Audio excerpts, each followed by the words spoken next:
Hello दोस्तों, कैसे हैं आप लोग। आज का हमारा जो बर्निंग टॉपिक है वो ये है कि क्या किसी सिटिंग जज पर, जो हाई कोर्ट या सुप्रीम कोर्ट के जज हो, क्या उन पर एफआईआर हो सकती है क्या। ये मुद्दा इन दिनों बड़ा ज्वलंत है, बड़ा ही उभरा हुआ है, क्योंकि जस्टिस यशवंत वर्मा के घर में एक बड़ी भारी मात्रा में नकदी बरामद हुई थी। उनके घर में आग लग गई थी और जब फायर ब्रिगेड की टीम पहुंची तो वहां पे बड़ी बड़ी जो है भारी मात्रा में नकदी यानी कि कैश पैसा बरामद हुआ था। और उसी के बाद से ये मांग काफी उठने उठने लग गई थी कि भाई जज भी एक प्रकार के जो पब्लिक सर्वेंट होते हैं, अगर उनके पास भी अनअकाउंटेड पैसा मिलता है तो उस पर भी कहीं ना कहीं एफआईआर होनी चाहिए। और इसी बात को आगे बढ़ाते हुए जो हमारे उपराष्ट्रपति है माननीय जगदीप धनखड़ साहब, उन जगदीप धनखड़ साहब का कहना था कि जजेस पर भी एफआईआर अगर होती तो जाकर पता लगता कि ये अनअकाउंटेड पैसा कहां से आया। ठीक है ना। उनका साफ साफ कहना था, जो बात भी सही है। उनका मानना था कि अगर ये पैसा मिलना सिर्फ इसी बात का द्योतक नहीं है कि जज के पास अनअकाउंटेड पैसा है, बल्कि ये इसलिए भी जरूरी है ताकि अगर इन्वेस्टिगेशन हो, एफआईआर हो, पूछताछ हो, तो क्रिमिनल प्रोसीडिंग्स के जरिए ये भी पता लगे कि ये किस सोर्स से आया है और किन किन मुकदमों से या किसी कार्यों से इस पर प्रभाव पड़ा है। तो आज हमारे इस टॉपिक में हम लोग ये डिस्कस करने वाले हैं कि क्या किसी सिटिंग जज पर एफआईआर हो सकती है, नहीं हो सकती है, तो क्यों नहीं हो सकती है, प्रोसीजर क्या है, जरा उसको समझते हैं। और इसी संदर्भ में 1991 का जो वीरास्वामी केस का जजमेंट है सुप्रीम कोर्ट का, उसके क्रक्स को समझने की कोशिश करते हैं। तो देखिए भाई, ये तो सिंपल सी बात है कि अगर किसी नेता के यहाँ पर अनअकाउंटेड पैसा मिल जाता है तो तुरंत जो है इन्वेस्टिगेशन एजेंसीज जांच करती है, एफआईआर होती है और उसे मुकदमे का सामना करना पड़ता है। चाहे वो किसी राज्य का मुख्यमंत्री हो, चाहे इवन अगर ऐसा भारत के प्रधानमंत्री के साथ हो तो भी ये होगा। लेकिन जजेस को इससे इम्यूनिटी प्राप्त है। और हमारा संविधान जजेस को ये इम्यूनिटी क्यों देता है, जरा इसको समझिए। देखिए, न्यायपालिका का काम है न्याय सुनिश्चित करना, और उसमें वो दो नागरिकों के बीच में ही न्याय सुनिश्चित नहीं करता, बल्कि वो सरकार और नागरिकों के मुकदमों को भी सेटल करता है। मान लीजिए किसी हाई कोर्ट के अंदर राज्य सरकार और राज्य के किसी नागरिक या किसी संस्था के विरुद्ध मुकदमा गया हुआ है, तो हाई कोर्ट उसको सेटल करेगा और मे बी पॉसिबल कि वो राज्य सरकार के विरुद्ध भी जजमेंट दे सकता है और देता है। सुप्रीम कोर्ट के अंदर भी संवैधानिक मामले जाते ही है, और इन संवैधानिक मामलों में केंद्र सरकार एक पक्ष होती है, राज्य सरकार एक पक्ष होती है। अपील में भी मामले जाते हैं जिसमें सरकारें पक्ष होती है। अगर इन्वेस्टिगेशन के दायरे में, अगर क्रिमिनल प्रोसीडिंग्स के दायरे में अगर हम जजेस को ले आए, तो ऐसी स्थिति में यह पॉसिबल है कि नहीं कि सरकारें उनसे मनमाने डिसीजंस करवाने के लिए, उनको हरेस करने के लिए उन पर क्रिमिनल प्रोसीडिंग शुरू करवा सकती है। ये तो एक सर्वविदित तथ्य है कि भारत की जो इन्वेस्टिगेशन एजेंसीज है ना, उनको कई बार सुप्रीम कोर्ट ने भी कहा है कि ये तो एक प्रकार का तोता है, ये कहीं ना कहीं सरकार जैसा कहती है वैसा करता है। तो अगर हम सुप्रीम कोर्ट और हाई कोर्ट के जजेस को इम्यूनिटी नहीं देंगे, मतलब उनको संरक्षण नहीं देंगे, तो उनके विरुद्ध भी ये कार्रवाई बदले की भावना से, हरेसमेंट के तहत, ब्लैकमेलिंग के तहत की जा सकती है। और इसी बात को ध्यान में रखते हुए आर्टिकल 124 अनुच्छेद 124 जो ये कहता है कि किसी भी हाई कोर्ट और सुप्रीम कोर्ट के जज को यदि उसके पद से हटाना हो या उसके साथ में उसने कुछ भी ऐसा किया हो जो उसके पद को नहीं सूट करता हो, तो सिर्फ एक ही तरीका है, आप पार्लियामेंट में महाभियोग यानी कि इम्पीचमेंट के तरीके से उसको हटा सकते हैं। ये इम्पीचमेंट यानी कि ये महाभियोग जो है वो एकमात्र तरीका है जिससे कि आप हाई कोर्ट या सुप्रीम कोर्ट के जजेस को कहीं ना कहीं उनके गलत कार्यों के लिए हटा सकते हैं। उन पर और किसी भी प्रकार की क्रिमिनल प्रोसीडिंग का कोई उल्लेख भारत के संविधान में नहीं है, किसी भी प्रकार की क्रिमिनल प्रोसीडिंग का उल्लेख नहीं है। तो इसकी प्रक्रिया क्या है, और अगर इसकी प्रक्रिया कि मान लीजिए किसी जज ने कोई करप्शन का काम किया है तो कैसे उसको सजा दी जा सकती है या क्या उस पर क्या एक्शन हो सकता है। 1991 का जो वीरास्वामी का केस है, सुप्रीम कोर्ट ने इस केस के अंदर ही सब कुछ सेटल किया था। तो जानते हैं कि ये केस क्या था। देखिए भाई, जस्टिस वीरास्वामी जो थे वो मद्रास हाई कोर्ट के जज थे 1969 से लेकर 1976 तक। जस्टिस वीरास्वामी 1969 से लेकर 1976 तक मद्रास हाई कोर्ट के जज थे। और इस दौरान हुआ ये कि उनके पास से अनअकाउंटेड मनी जो लगभग 6 करोड़ 40 लाख के करीब थी, वो प्राप्त की गई। और वो इसका चूंकि अनअकाउंटेड था, ये पैसा कहां से आया इसका कोई जवाब नहीं दे सके। तो हुआ ये कि उनके विरुद्ध सीबीआई ने केस रजिस्टर कर लिया और सीबीआई ने जांच शुरू कर दी। जब सीबीआई ने जांच शुरू कर दी तो जस्टिस जो वीरास्वामी थे वो चले गए इसके अगेंस्ट में मद्रास हाई कोर्ट, और हाई कोर्ट से जाकर उन्होंने मांग की कि जी मेरे विरुद्ध जो एफआईआर दर्ज की गई है सीबीआई के द्वारा उसको क्वैश कर दिया जाए, क्योंकि ये एफआईआर दर्ज करने का अधिकार सीबीआई को नहीं है, क्योंकि मुझे इम्यूनिटी प्राप्त है। हाई कोर्ट ने इस एफआईआर को क्वैश करने से यानी कि समाप्त करने से मना कर दिया और उसके अगेंस्ट में वीरास्वामी चले गए सुप्रीम कोर्ट, और सुप्रीम कोर्ट ने 1991 में एक जजमेंट दिया। और इस जजमेंट के अंदर सुप्रीम कोर्ट ने क्या फाइंडिंग्स की, ये फाइंडिंग्स जो है वो इसको बेहतर तरीके से हम समझ सकते हैं कि ये फाइंडिंग्स क्या है। अब देखिए मुख्य बात क्या है कि हालांकि आर्टिकल 124 में ये उल्लेख है कि अगर जज के पास में कुछ भ्रष्टाचार का आरोप लगता है, कुछ नकदी मिलती है, कोई भी केस उस पर बनता है, तो आप आर्टिकल 124 के अंतर्गत जो प्रक्रिया है जिसको 1967 में और संसद ने स्पष्ट कर दिया है कि महाभियोग के द्वारा, महाभियोग की प्रक्रिया के द्वारा, संसदीय प्रक्रिया के द्वारा आप जज को हटा सकते हैं।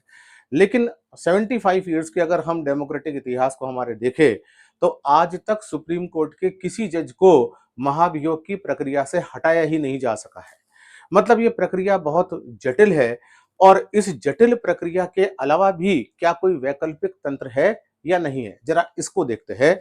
और 1991 का जो जजमेंट है उस जजमेंट के अंतर्गत बात एकदम क्लियर हो गई, और क्लियर ये हो गई कि अगर किसी जज के विरुद्ध किसी भी प्रकार का आरोप लगता है, करप्शन का आरोप लगता है या कदाचार का आरोप लगता है, मिसकंडक्ट का आरोप लगता है, तो ऐसी स्थिति में सीजेआई यानी कि चीफ जस्टिस ऑफ इंडिया जो है वो एक पैनल का गठन करते हैं। इन हाउस इंक्वायरी होती है, यानी कि जुडिशियल इंक्वायरी होती है, और ये जुडिशियल इंक्वायरी जब अपनी जांच करती है तो ये सत्यापित करती है कि जज ने जो काम किया क्या वो कदाचार है, क्या वो भ्रष्टाचार है, क्या वो अनुचित कार्य है। अगर जुडिशियल इंक्वायरी में ये फाइंडिंग सच पाई जाती है और अगर गलत पाई जाती है, इसको इंक्वायरी का जो पैनल होता है वो सामने लाता है, और सामने लाने के बाद अगर जुडिशियल इंक्वायरी में माना गया कि जज ने ऐसा किया है तो महाभियोग के लिए एक रास्ता तैयार हो जाता है। समझ गए? मान लीजिए कि अगर जुडिशियल इंक्वायरी में पता लगता है कि हाँ जी अमुक जज ने भ्रष्टाचार किया है, तो जो महाभियोग की प्रक्रिया है जिसमें जज पर जांच होती है और वहां पर जांच के लिए जो पैनल बनता है उसके सामने ये रिपोर्ट जाती है कि जी सीजीआई की इन हाउस इंक्वायरी में ये सत्यापित हो चुका है कि जी जज ने कदाचार या मिसकंडक्ट किया है, इसलिए इनको हटाने की प्रक्रिया शुरू की जाए। ओके, अब लेकिन इसके अंदर भी एक बात बिल्कुल ध्यान रखिएगा, सीजेआई जो है वो केवल मतलब ये जो पैनल है वो केवल ये कह सकता है जी कि हाँ जी इन्होंने ऐसा किया है और नहीं किया है। वो ये भी कह सकता है राष्ट्रपति को कि आप महाभियोग की प्रक्रिया शुरू करवा दे, प्रधानमंत्री जी को कह सकता है कि महाभियोग की प्रक्रिया शुरू करवा दे, वो जज का ट्रांसफर कर सकता है, वो जज को किसी भी मुकदमे में कोई जज ना बने वो इसकी व्यवस्था कर सकता है, लेकिन वो जज को सजा नहीं दे सकता है। कितनी बड़ी बात है कि करप्शन के एक केस में जज को सजा ही नहीं दी जा सकती, महाभियोग का एकमात्र तरीका है, इसके अलावा कोई और तरीका नहीं जिससे जज को सजा मिले। और जरा ध्यान से देखिए महाभियोग का भी अल्टीमेट डिसीजन क्या है कि जी जज को उसके पद से हटाया जाना, क्या वो सजा है? सजा का मतलब होता है जैसे कोई क्रिमिनल केस में व्यक्ति जेल काटता है, वैसे ही क्या इसके अंदर प्रोविजन है? नहीं। तो 1991 का जो वीरास्वामी केस था उसमें सुप्रीम कोर्ट ने 2-3 बातों को स्पष्ट किया। पहला, उन्होंने जो सीबीआई प्रोब थी जस्टिस वीरास्वामी के अगेंस्ट में, उसके विषय में उन्होंने कहा कि जी जज जो है उनको अगर सीबीआई जो है पब्लिक सर्वेंट मानती है, सीबीआई यानी कि criminal central bureau of investigation जो है वो किसके विरुद्ध जांच शुरू कर सकता है? जो कि पब्लिक सर्वेंट हो, है ना।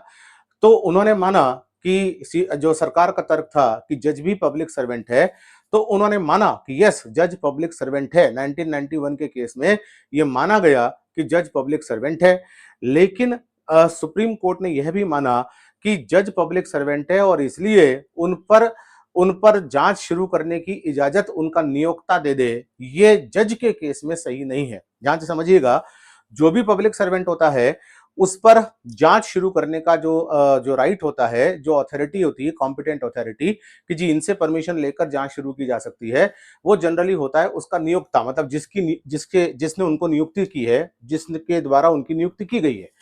तो सुप्रीम कोर्ट का कहना था कि जज एक पब्लिक सर्वेंट है, लेकिन राष्ट्रपति को उनका नियोक्ता यानी कि एम्प्लॉयर नहीं माना जा सकता।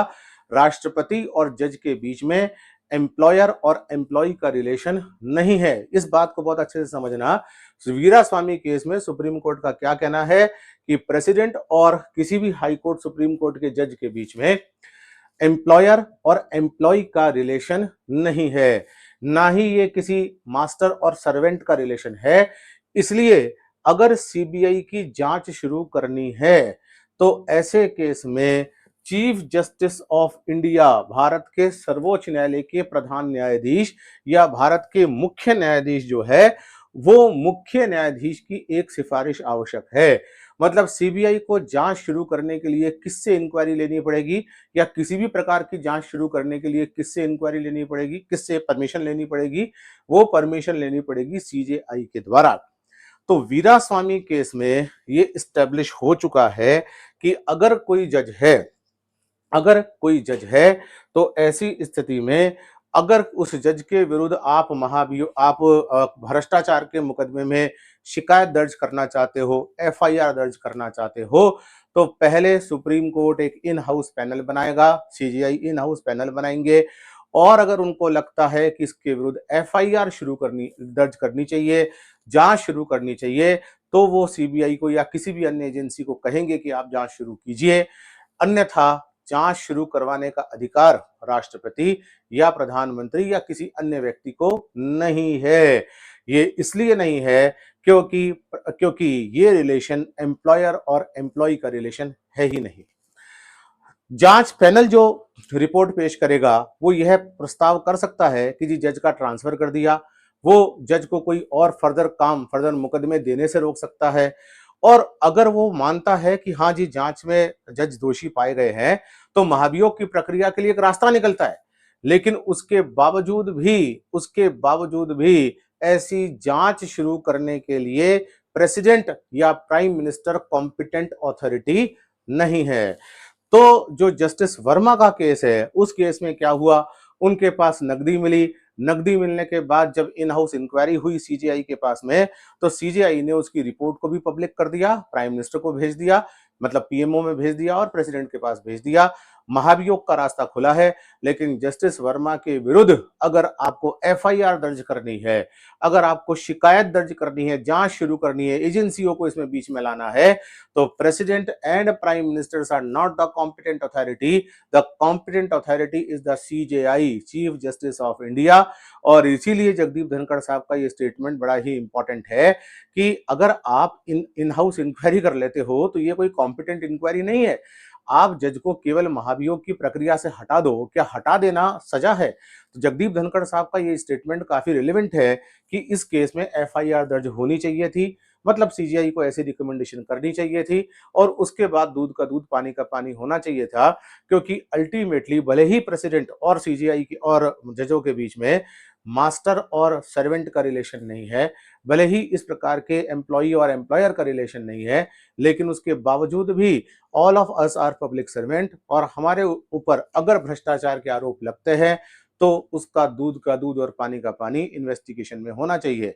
जबकि वीरास्वामी का केस क्या कहता है कि किया जा सकता है, लेकिन कब? जब चीफ जस्टिस ऑफ इंडिया इस प्रकार का निर्देश दे। अन्यथा जजेस को उनके पद से हटाने के लिए महाभियोग की प्रक्रिया आर्टिकल 124(1) में पार्लियामेंट ने 1967-68 में निर्धारित की है। तो उम्मीद है ये कॉन्सेप्ट आपको क्लियर हुआ होगा। जुड़े रहिए मेरे साथ इसी प्रकार के कॉन्सेप्ट्स को समझने के लिए।